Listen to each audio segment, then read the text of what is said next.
Bonjour à toutes, bonjour à tous pour ce deuxième épisode de Read Club, le club où on analyse la BD, les mangas et les comics avec un bon burst sur le dos. Aujourd'hui, je vous parle du tome 2 de Super Groom qui s'appelle La guerre olympique. On y retrouve au scénario Velman et au dessin Johan, une équipe qui officie déjà sur la série classique des Spirou depuis maintenant 6 tomes. Mais qu'est-ce que Super Groom?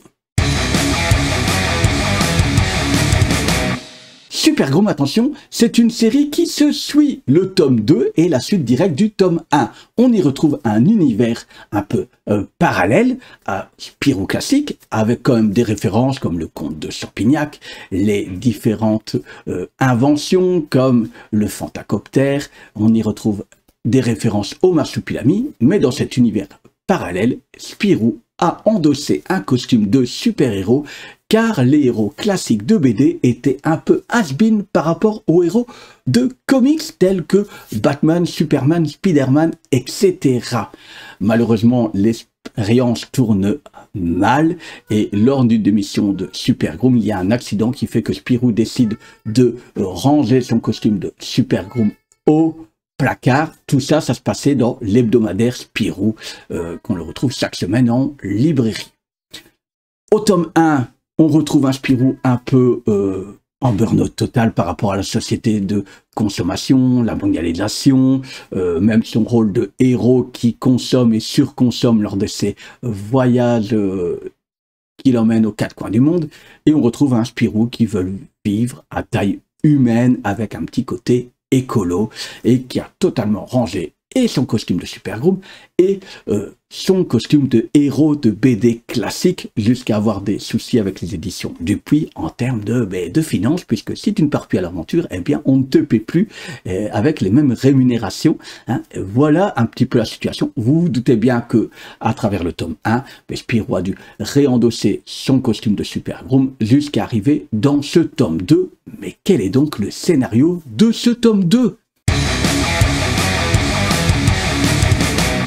C'est assez simple. Spirou, qui a encore rangé son costume de Super Groom, se retrouve enlevé pour participer au WOW, le World Wide Olympic War. En gros, c'est un battle royal de super-héros. Il ne doit plus en rester qu'un seul. Mais pourquoi il a été enrôlé dans ce tournoi? Qui est derrière l'organisation de ce tournoi? Qui compte en profiter? Eh bien, tout ça, ce sont les enjeux de ce scénario. Mais ce scénario est-il bon?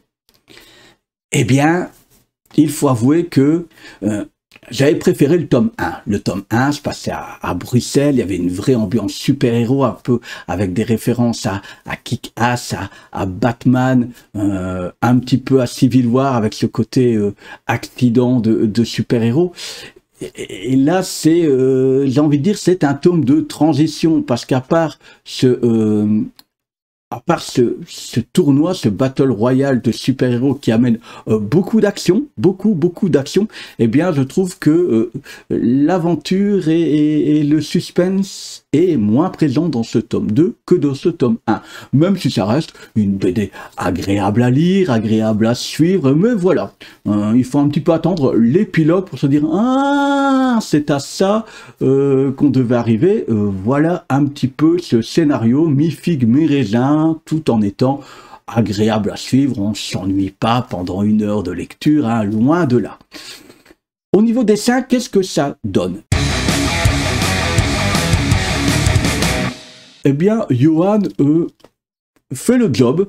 On voit une différence entre ces dessins de la série régulière Spirou et ces dessins-là. Si on met les deux BD, on se rend bien compte que on n'est pas dans la même série. De temps en temps, il y a certains dessins qui auraient mérité un peu plus de détails, etc. On a beaucoup de cases avec un fond coloré et puis hop, une petite action. Alors, ça rend très bien, ça rend un petit peu dans l'ambiance comics. Hein. C'est ça qui est drôle. On est entre la BD franco-belge et les petites références comics, donc ça fonctionne bien, ça sert le propos, voilà, pas trop d'autres choses à dire sur les dessins. Ça reste de la bonne, du bon dessin de BD franco-belge qui ne se dénature pas.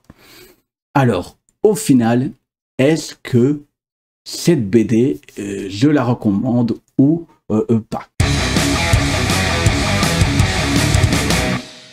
Clairement, vous l'avez compris, si c'est juste pour lire le tome 2, ne faites pas ça, c'est une histoire qui continue et surtout que beaucoup de choses sont placées dans le tome 1, donc je vous conseillerais de lire le tome 1 puis le tome 2. D'ailleurs, moi, j'ai lu le tome 2, j'avais déjà lu le tome 1, mais j'ai relu le tome 1 juste derrière avant de faire cette vidéo, avant de vous en parler. Alors, est-ce que c'est conseillé à tout le monde? Oui, c'est conseillé aux enfants, mais attention, dans Super Groom, il y a un peu de sang. Hein. Spirou se prend une balle.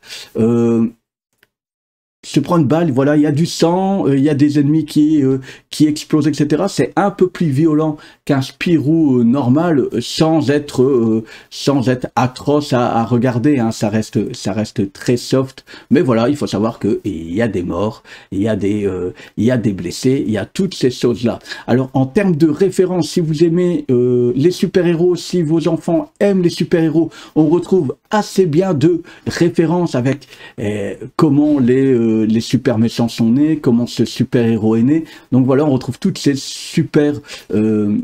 références qui font peut-être que si votre enfant est bloqué dans tout ce qui est Spider-Man, Batman, etc., ça peut l'amener à partir sur la BD franco-belge. Donc finalement, je conseille pas spécialement ce tome 2 à lui tout seul, mais plutôt de lire toute la série. Pour l'instant, il y a 2 tomes, ça sort une fois par an généralement. Donc voilà, prenez le train en marche tant qu'il n'y a pas trop d'épisodes, trop de tomes à acheter. C'est tout ce que je pouvais vous dire sur la série Super Groom et sur ce tome de la guerre olympique qui est sorti au mois d'octobre 2021. Moi, je vous dis à tout bientôt. Ciao, ciao. Et la règle numéro 2 du Read Club, c'est si tu veux savoir connaître les prochains épisodes du Read Club, eh bien, il suffit de regarder derrière moi.